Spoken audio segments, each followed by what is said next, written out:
So in this video, we're going to talk about something that is pretty important when it comes to handling events, and that's event bubbling. So when we add an event listener onto an element, that event moves up the DOM tree, and if it finds a parent element that has a listener for that event, it'll fire that as well. So even if we click on the button, it'll bubble all the way up to the document. Okay, now that's a little hard to understand with just me explaining it, so I'm going to show you how that works.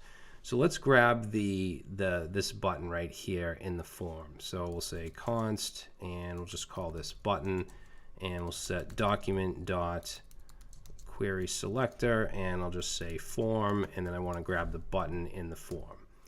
All right, and then I want to add an event listener onto that button, so add event listener, and we're going to listen for a click, and then we'll just put the function right in here, and let's do an alert and say the button was clicked.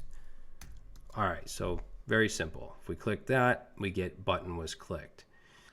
Now what we're going to do is bring in the parent to that button. So if we go to our index.html and we look at that button, so right here, this was the button that we clicked, and the parent to that would be this div, which is the second div in the form, so we can target it like that. So I'm going to come up here and I'll say const, and we'll just call this div and set that to document dot query selector, and let's say in the form we want the second div, so we'll say div and then nth dash child and pass in 2. So that'll give us that second div. And then what I'm going to do is add an event listener onto that. So click, we want to click event, and then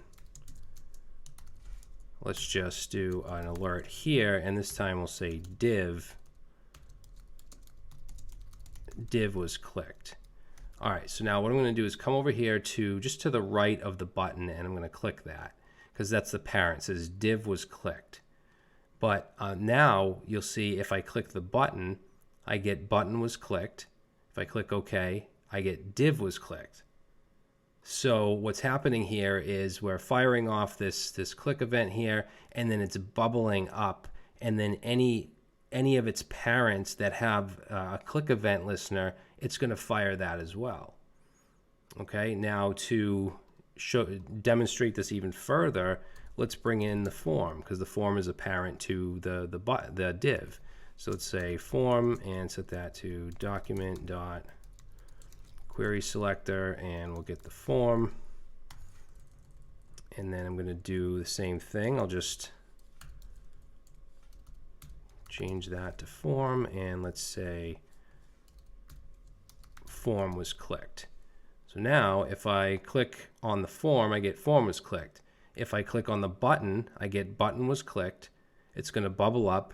Div was clicked. It's going to bubble up. Form was clicked.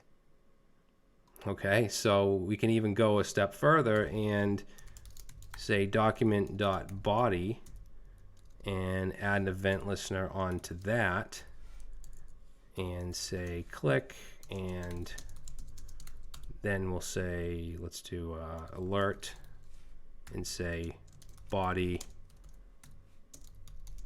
was clicked. So now if I click on the button, we get button was clicked, div was clicked, form was clicked, body was clicked. So this pertains to this diagram right here where we click the button, and that event is going to bubble up through all of its parents. And anything that has a click event on it, that will also get fired off. Now, there might be cases where you don't want this to happen because it will just kind of mess your application up. So that's where the stop propagation method comes in, and that's part of the event object.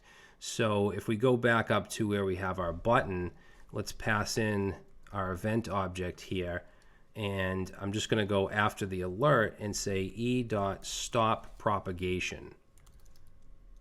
Okay, so now if I come over here and I click the button, we get button was clicked, and then nothing happens after that.